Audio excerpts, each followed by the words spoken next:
हूं कि इसके पहले जब धारा 370 वहां लागू था, उस समय वहां देश के अन्य कोई भी कानून वहां पर लागू नहीं होते। अब धारा 370 हटने के बाद इन सारे कानूनों का प्रावधानों को ये सुनिश्चित किया जा रहा है कि कैसे लागू हो। गृह मंत्रालय उस पर काम कर रहा है, वहां के ट्राइबल शेड्यूल कास्ट के रिजर्वेशन पॉलिसी पर होमवर्क हो रहा है और ये सारी चीजें सुनिश्चित की जा रही है जो देश के अन्य प्रदेशों में और पूरे देश के लिए व्यवस्थित हो। तो मैं माननीय सदस्य को यह आश्वस्त करना चाहता हूं कि इन सारे चीजों पर कार्य हो रहा है और सारी चीजें वहां लागू होगी जो देश भर में लागू है। Question number 107 Bhartruhari Mahtab ji. Question number 107। माननीय सदस्य, I think for the first time, Ministry of Finance or Minister of Finance is going to answer about the infrastructure investment on health sector. It relates to 15th Finance Commission recommendation. My question here is, number of hospital beds in a country is considered as one of the most important indicators of quality health services in an area. In 2019, India has 1 bed per 1,000. This is significantly low in comparison to 2017 global average of 2.9 beds. National Health Policy of 2017 plans to increase this to 2 beds per 1,000 people. This could be achieved by creating 3,000 to 5,000 hospitals with 200 beds each by 2025. I would like to know what specific steps are being taken to create more number of hospitals, increase the number of beds in existing hospitals during these 5 years as per the recommendation of 15th Finance Commission's recommendation. Sir, the honorable members raised a very important question, particularly in the context of India facing the pandemic. And it is actually worth mentioning here that the 15th Finance Commission, after due consultation with the states, had identified gaps, particularly for the rural medical infrastructure. And as a result, in the 15th Finance Commission report, we find that they have allotted 70,051 crores over 5 years to be used for improving healthcare delivery systems, which obviously will also include bed facilities in hospitals. And this, the Finance Commission has recommended both for rural and urban areas. And I'm glad to say, out of the 70,051 crores for the 5 years, the first year allocation which had to be done, 13,000 crores, slightly over 13,000 crores, even by the recommendation of the Finance Commission, could have been given in 2 installments, but we have, for the benefit of the rural local bodies, given it upfront as one total installment and cleared that due for this year. As a result, I'm able to say that many of the rural areas and the primary health centers and also the wellness centers have all now identified their requirement, and it is the institutional mechanism for reaching a ground-based data-driven allocation is enabled because at the national level we have a committee which is headed by Ministry of Health and Family Welfare. At the state level also we've requested states to form such committees. It is on the recommendation of the states this kind of money given to the rural local bodies will be spent towards improving health infrastructure.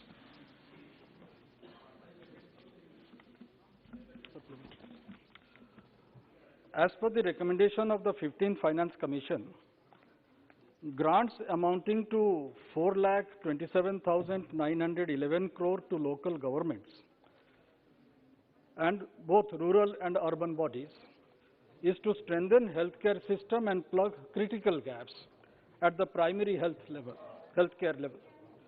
Commission has also identified indicators or identified inventions that will directly lead to strengthening the primary health infrastructure and facilities. Yet, when one sees the grant released for local bodies of 19 states, one fails to understand on what criteria the monies have been distributed. For instance, I have nothing against that state. For instance, Andhra Pradesh, which is -3% shortfall of primary health center in rural areas, has received 488.15 crore, whereas Odisha, which has -8% shortfall of primary health center, has received 461.76 crores. I would like to understand the criteria on which grants have been allotted, on what basis, and when was this money actually released? Sir, the money for the first set of states were released, and I've given the details in Annexure 1 of the answers. And for the second set of states was released on 30th November 2021. The criteria and also the details of why this here and why not that there is very much a state recommendation-driven process. So the committee at the state level, if it is already formed, if not, the recommendation from the state is considered by the national level committee in which the state additional chief secretaries participate. So the inputs come from the states, and based on that the allocations are made for the various criteria. Because the Finance Commission's recommendation are component-wise, state-wise, and of course year-wise also, so that gradual building up can happen. You're not bringing something which should come later, even at the beginning. And so the careful traction of giving resources and planning accordingly has been decided through the committee, technical committee, and also partly through the recommendation of the Finance Commission itself. However, if the member thinks that there is an anomaly, I'll be quite happy to receive it and have the expenditure department look into it and come back on that. प्रश्नकाल समाप्त।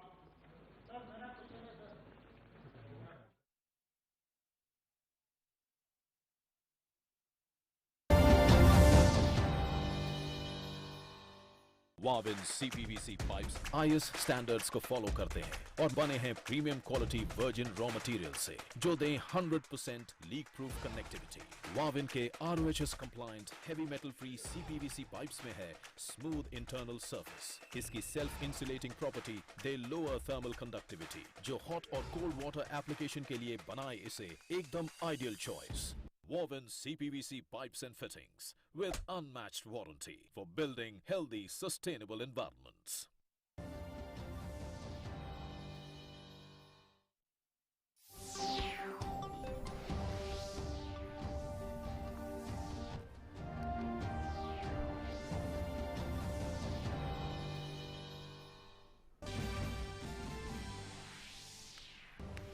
प्रधानमंत्री नरेंद्र मोदी और रूसी राष्ट्रपति Vladimir Putin की मौजूदगी में आज दिल्ली में होगी 21वीं भारत-रूस वार्षिक शिखर बैठक।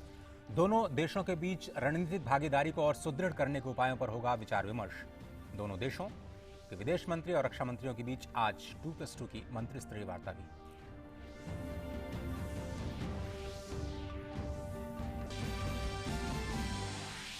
संसद के मौजूदा शीतकालीन सत्र में आज अहम विधायी कार्य सूचीबद्ध। लोकसभा में narcotic drugs and psychotropic substance amendment bill और राष्ट्रीय औषध शिक्षा और अनुसंधान संस्थान संशोधन विधेयक, जबकि उच्च सदन में सरोगेसी विनियमन विधेयक पेश किए जाएंगे।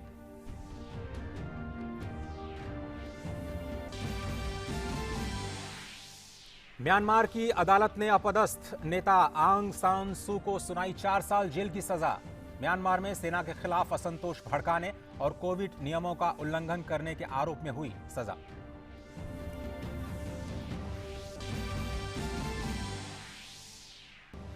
भारत ने जीता मुंबई टेस्ट, न्यूजीलैंड को 372 रनों से शिकस्त दी। 540 रनों के लक्ष्य का पीछा करने उतरी कीवी टीम दूसरी पारी में सिर्फ 167 रनों पर हुई ढेर।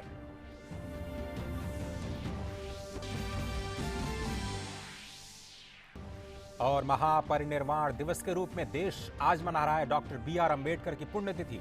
संसद परिसर में राष्ट्रपति, उपराष्ट्रपति, प्रधानमंत्री ने डॉक्टर अम्बेडकर को अर्पित की श्रद्धांजलि। बाबा साहब को नमन करने के लिए देश भर में तमाम कार्यक्रमों का आयोजन।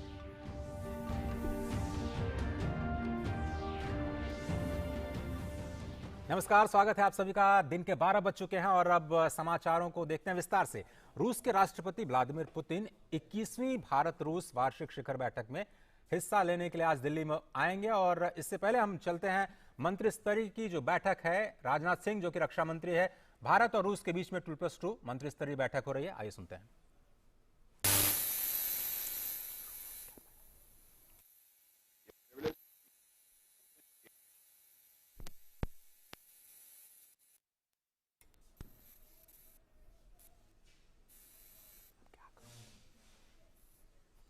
This morning, I have had an opportunity to discuss in detail with General Shoigu the emerging challenges India is confronted with and the enhanced requirement of India for closer military and military technical cooperation with Russia. The pandemic, the extraordinary militarization and expansion of armament in our neighborhood, and the unprovoked aggression on our northern border since early summer of 2020 have thrown in several challenges. India is confident of overcoming these challenges with its strong political will and inherent capability of its people. Recognizing that its development needs are colossal and that its defense challenges are legitimate, real, and immediate, and India seeks partners who are sensitive and responsive to India's expectations and requirements. Excellencies, I am glad that despite all these challenges, India-Russia defense engagements progressed in an unprecedented manner in recent times.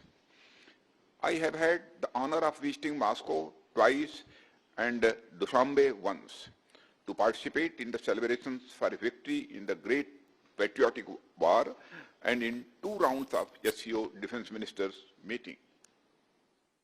Our officers and troops not only marched shoulder to shoulder with the Russian troops in honor of these fallen in Second World War, but also participated in a substantial manner in major exercises and activities undertaken at Russia's initiatives. Excellency, we hope that Russia will remain a major partner for India in these challenging circumstances.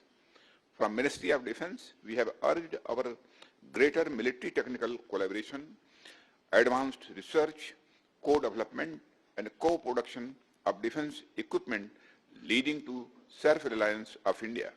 Separately, we proposed greater engagements in Central Asia and the Indian Ocean region. India is a continuation of the vast Eurasian landmass and at the same time central in the enormous Indian Ocean region. We are optimistic about Russia's cooperation in all the domains. Thank you. I would now request Minister Shoigu. Thank you very much.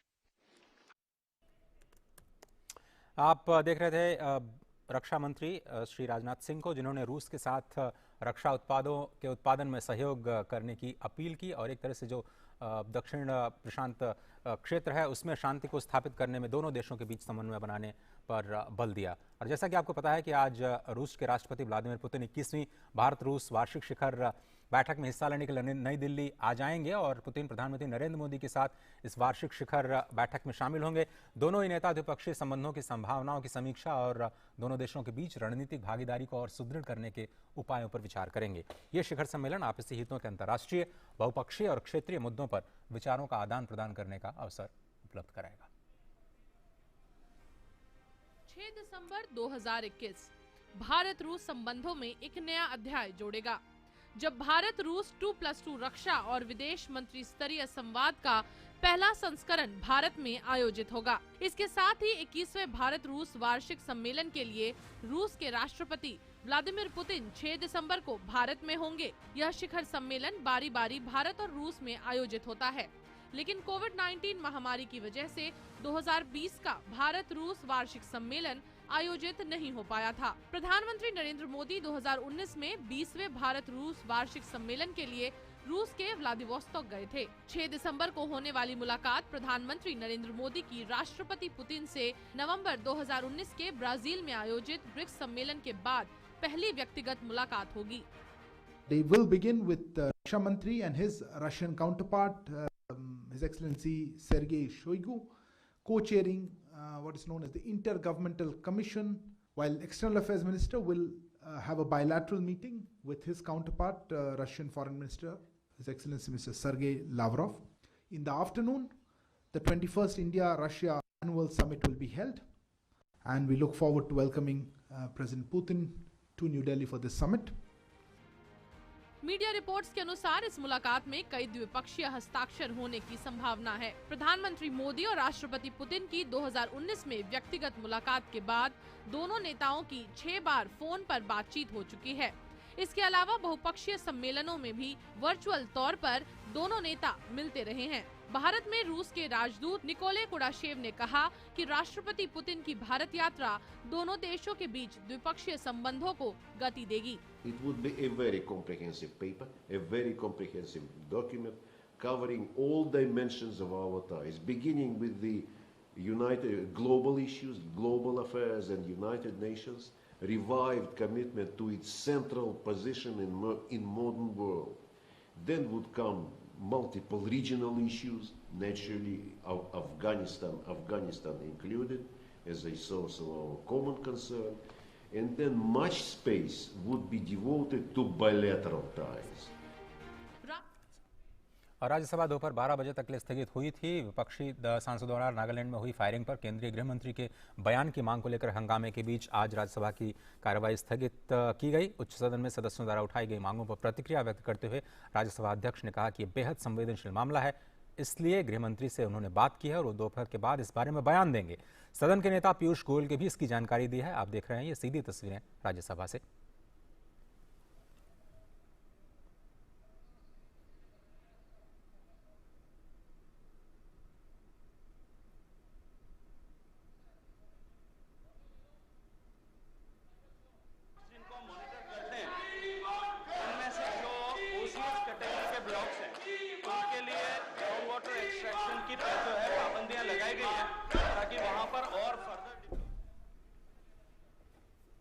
और आप देख रहे थे राज्यसभा से ये तस्वीरें।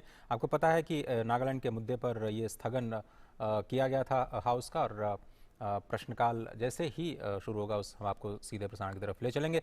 फिलहाल बढ़ते हैं और दूसरी खबरों की तरफ। बात करते हैं भारत रत्न डॉक्टर अंबेडकर के महापरिनिर्वाण दिवस से जुड़ी खबरों की।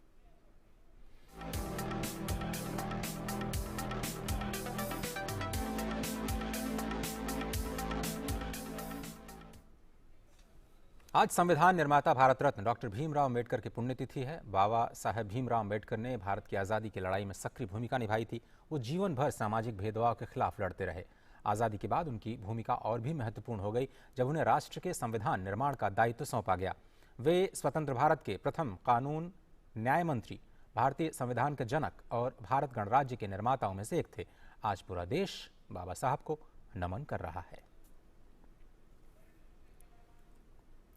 और बाबा भीमराव अंबेडकर एक ऐसा नाम जिसने पीढ़ियों को प्रेरित किया, जिनका खुद का जीवन संघर्षों और उपलब्धियों की एक मिसाल है। बाबा अंबेडकर एक ऐसा नाम जिन्हें संविधान का निर्माता कहा जाता है, एक ऐसा नाम जिन्होंने आजीवन समाज के निचले तबकों, खासतौर पर महिलाओं और विशेषकर श्रमिकों के उत्थान के लिए बिना थके काम किया। आज उन्हीं भारत रत्न अंबेडकर का महापरिनिर्वाण दिवस है। 20 मार्च 1927 तब के बॉम्बे प्रेसिडेंसी का रायगढ़ जिला। इसी जिले में महाड़ के चावदार तालाब पर डॉक्टर भीमराव अंबेडकर के नेतृत्व में दसियों हजार लोगों ने तय किया कि समाज के उच्च वर्ग के लोगों का वर्चस्व तोड़ इसी तालाब से पानी पिया जाएगा, जो अब तक मना था। और ऐसा हुआ भी। लेकिन याद रखें कि महाड़ सत्याग्रह में सवाल केवल पानी का नहीं था, ये बुनियादी मानवाधिकारों की स्थापना का मुद्दा था। एक विश्व स्तर के विधिवेत्ता अंबेडकर को एक दलित राजनीतिक नेता और भारतीय संविधान के मुख्य शिल्पकार के तौर पर पूरी दुनिया में जाना जाता है। बाबा साहेब के नाम से लोकप्रिय अंबेडकर का जन्म एक गरीब अस्पृश्य परिवार में हुआ था। बेहद संघर्षपूर्ण स्कूली शिक्षा के बाद अपनी प्रतिभा के बल पर उन्हें कई स्कॉलरशिप मिले, जिसकी मदद से अंबेडकर ने विधि, अर्थशास्त्र और राजनीति विज्ञान में अपने अध्ययन और अनुसंधान के कारण कोलंबिया विश्वविद्यालय और लंदन स्कूल ऑफ इकोनॉमिक्स से कई डॉक्टरेट की डिग्रियां अर्जित की। भीमराव ने अपना पूरा जीवन जैसे देश के दमित वर्गों के उत्थान के लिए समर्पित कर दिया। इसके साथ ही उन्होंने कृषि में छिपी बेरोजगारी, श्रमिकों के काम के समय में कमी और उनका कल्याण, समान कार्य समान वेतन, प्रसूति अवकाश, मजदूरों एवं कमजोर वर्गों के हितों के लिए और सीधे सत्ता में भागीदारी के लिए कई आंदोलन और कोशिशें की, जिसका लाभ आज तक हमें मिल रहा है। भारत की आजादी के बाद उन्हें देश का पहला कानून मंत्री बनाया गया। आजादी के बाद शुरुआती दिनों में यह सवाल तो था कि आखिर संविधान निर्माण की अगुवाई कौन करेगा। कई हलकों में संविधान के विदेशी विशेषज्ञ को आमंत्रित किया जा रहा था, लेकिन फिर सबकी नजरें गईं पूरी दुनिया में अपनी प्रतिभा का लोहा मनवा चुके भीमराव अंबेडकर पर। 29 अगस्त 1947 को अंबेडकर संविधान के प्रारूप समिति के अध्यक्ष बने। दरअसल में भारतीय अधिनियम 1935 की सरकार की स्थापना के समय से अंबेडकर लोकतंत्र के संसदीय परंपरा के एक जोरदार समर्थक थे। शासन प्रणाली का ऐसा रूप जो सारी आवाजों को समेट ले, अलग अलग राज्यों को अपने विकास का पूरा मौका मिले, बाबा साहब ने संविधान के स्वरूप में इसे सुनिश्चित किया। देश से अंग्रेजों के जाने के बाद जब यह डर था कि राजनीतिक स्वतंत्रता के बाद क्या सामाजिक सच्चाइयां वही रहेंगी, जहां सामाजिक छुआछूत गहरे तक धंसा था। संविधान निर्माण के दौरान यह एक बड़ा मुद्दा रहा और इस समस्या के मुखर अगुवा रहे संविधान सभा में प्रारूप समिति के अध्यक्ष बाबा साहेब भीमराव अंबेडकर। 26 नवंबर 1949 को संविधान ने यह साफ शब्दों में लिखा कि समाज में पीछे रह गए लोगों को अब बराबरी का हक होगा। इंसान के छूने से इंसान का अपवित्र हो जाना अब बर्दाश्त नहीं होगा।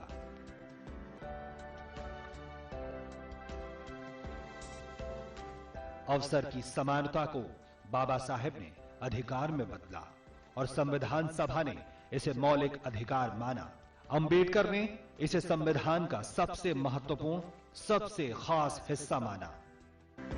न्यूयॉर्क के विश्वविख्यात कोलंबिया विश्वविद्यालय ने अपने 250 सालों के इतिहास के 100 पूर्व महान विद्यार्थियों को चुना, जिन्होंने अपने क्षेत्र में महान काम किए और अपने देश और दुनिया को हमेशा के लिए बदल दिया।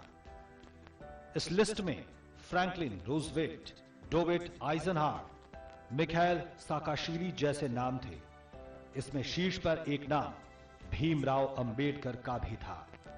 इस सूची में शामिल विभूतियों के लिए पैमाना एक ही था कि ये अपने समय से आगे के लोग थे।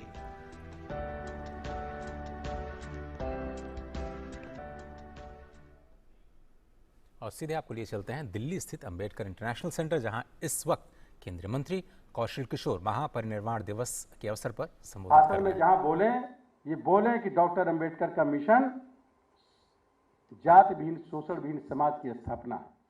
हम तमाम उन डॉक्टर अंबेडकर जी की मूर्ति पर माला चढ़ाते हुए, पुष्पांजलि अर्पित करते हुए, हाथ जोड़ते हुए लोगों को देखते हैं और वो जो है अपने नाम के आगे जाति सूचक टाइटल लगाते हैं। आप जरा बताइए कि अगर कोई व्यक्ति अपने नाम के आगे जाति सूचक टाइटल लगाएगा तो इसका मतलब क्या है? इसका मतलब है कि पहले वो नाम के साथ अपनी जाति को भी साथ में बताता है, और जब व्यक्ति अपनी नाम के साथ में जाति भी अपनी बताता है जाति सूचक टाइटल के साथ, इसका मतलब आपकी जाति क्या है वो जानने की चेष्टा करता है, उसके अंदर ये भाव रहता है। तो अगर वास्तव में आप डॉक्टर अंबेडकर जी को मानते हैं, उनकी विचारधारा को मानते हैं, तो मैं कह रहा हूं आज यहां संकल्प लेना चाहिए कि जो लोग भी जाति सूचक अपने नाम के आगे टाइटल लगाए हैं वो जाति सूचक टाइटल लगाना बंद करें। ये बड़ा कठिन मामला है, इसको एक बार मैंने पार्लियामेंट में भी रखा।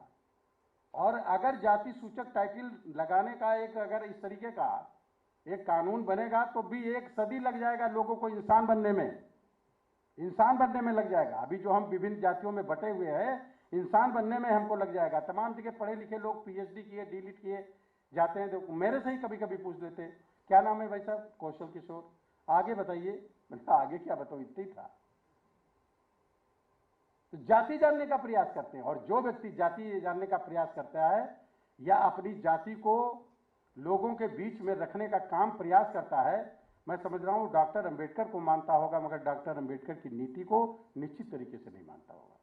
और इसलिए मैं आपसे कहना चाह रहा हूं कि कम से कम हम लोग यहां पर इस बात को लोगों के बीच में ले जाएं और एक अभियान चलना चाहिए, आंदोलन चलना चाहिए कि हम अपने नाम के आगे जाति सूचक टाइटल नहीं लगाएंगे। कम से कम वो लोग जरूर ये तय करें जो लोग डॉक्टर अंबेडकर को मानते हैं, डॉक्टर अंबेडकर की विचारधारा को मानते हैं, डॉक्टर अंबेडकर के मिशन को पूरा करना चाहते हैं। ज़्यादा समय नहीं लेना चाहता मैं, आगे आपके कई एक कार्यक्रम इसमें हैं। तो डॉक्टर अंबेडकर जी को हम अगर इस तरीके से करेंगे तब हम जा कर के किसी भी समाज को ऑर्गेनाइज करना चाहते हैं तो निश्चित तरीके से तभी ऑर्गेनाइज कर पाएंगे और तभी उनको आगे ले जाने का काम करेंगे। तो बहुत विनम्रता से अनुरोध है, आप लोगों से मैं निवेदन भी करना चाहता हूं। अपने भी बहुत बिच्छूगढ़ हैं, जगह जगह आप सब लोगों का बहुत ज़्यादा जाना होता है। मैं चाहता हूं, आपसे भी निवेदन है कि इन चीज़ों को जरूर लोगों के बीच में वास्तव में डॉक्टर अंबेडकर का जो मिशन है उसके बारे में चर्चा करें, परिचर्चा करें। जो आप अपना प्रवचन देते हैं उस पर इस बात का चर्चा जरूर करें। इस आंदोलन को इस तरीके से आगे बढ़ाने का काम करें।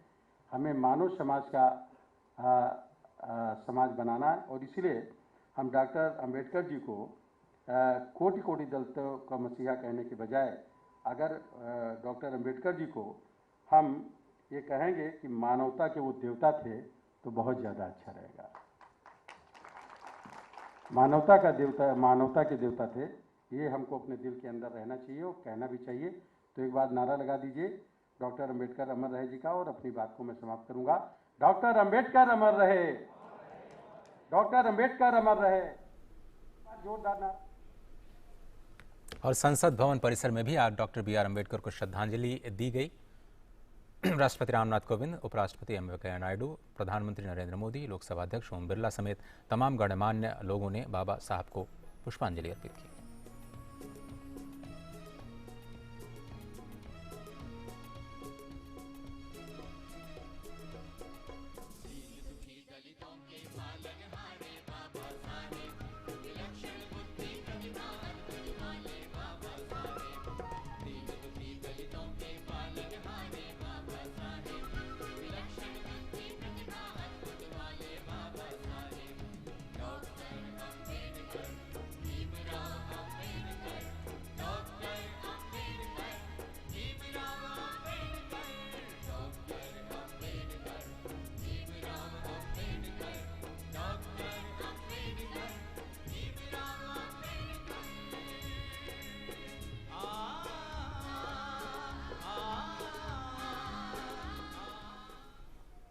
लखनऊ में मुख्यमंत्री योगी आदित्यनाथ ने Bharat Ratna doctor B are Ambedkar की पुण्यतिथि पर उन्हें अपनी श्रद्धांजलि अर्पित की।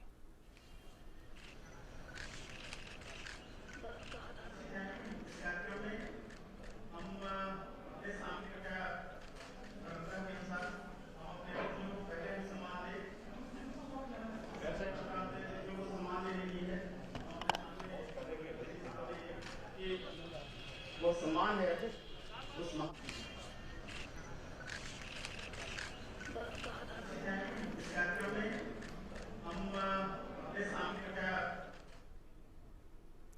और कोरोना महामारी के खिलाफ लड़ाई लगातार जारी है। सरकार का पूरा ध्यान सभी देशवासियों के लिए कोविड-19 के खिलाफ टीकाकरण को सुनिश्चित करना है।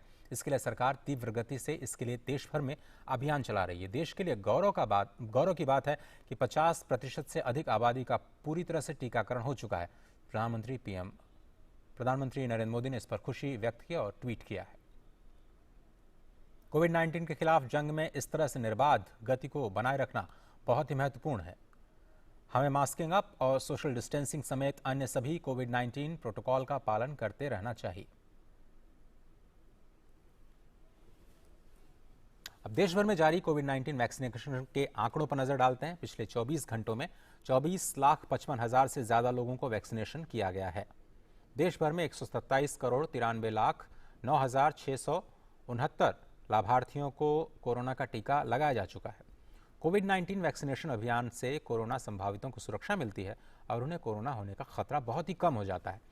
अभियान के उच्च स्तर पर निगरानी और समीक्षा भी लगातार जारी है। देश में सबसे कमजोर जनसंख्या समूहों को कोविड-19 से बचाने के लिए एक उपकरण के रूप में टीकाकरण अभ्यास की नियमित रूप से समीक्षा की जाती है और उच्चतम स्तर पर निगरानी की जाती है। म्यांमार की अपदस्थ नेता आंग सान सू की को 4 साल के कारावास की सजा सुनाई गई है। सू की पर चल रहे मुकदमों में से यह पहला मामला है जिसमें सजा की घोषणा की गई है। अदालत ने उन्हें कोरोना नियमों को तोड़ने के लिए लोगों को प्रेरित करने का दोषी करार दिया। याद रहे कि आंग सान सू की को फरवरी में एक फौजी तख्ता पलट के द्वारा अपदस्थ कर दिया गया था। वो तभी से सैन्य हिरासत में है। उनके समर्थकों ने बड़े पैमाने पर प्रदर्शन करके उनकी रिहाई की मांग की थी। सैन्य प्रशासन ने सू की के विरुद्ध 11 मुकदमे दर्ज किए हैं, जिनमें भ्रष्टाचार, ऑफिशियल सीक्रेट एक्ट का उल्लंघन और जनता को भड़काने का आरोप है। अगर सभी मामलों में उन्हें दोषी करार दिया जाता है तो उनको आजीवन जेल में रहना पड़ सकता है।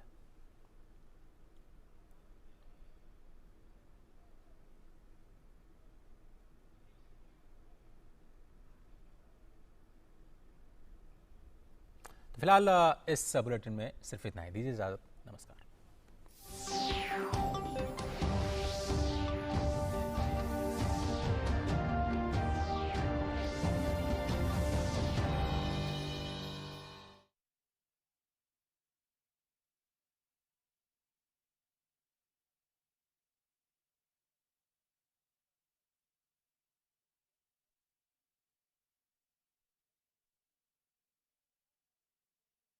नमस्ते इंडिया। नमस्ते लैंड।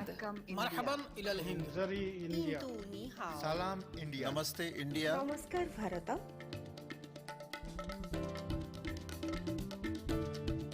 मुई इंडिया। नहनु हुनूर इंडिया। माँ हिंदी हस्ती हिंदियानी। सलाम Hindustan. We are India.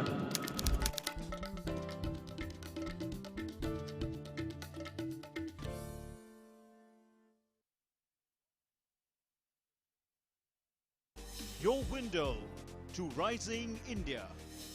India's voice on global platforms. Latest news from India and around the world. In-depth analysis of global headlines. Watch DD India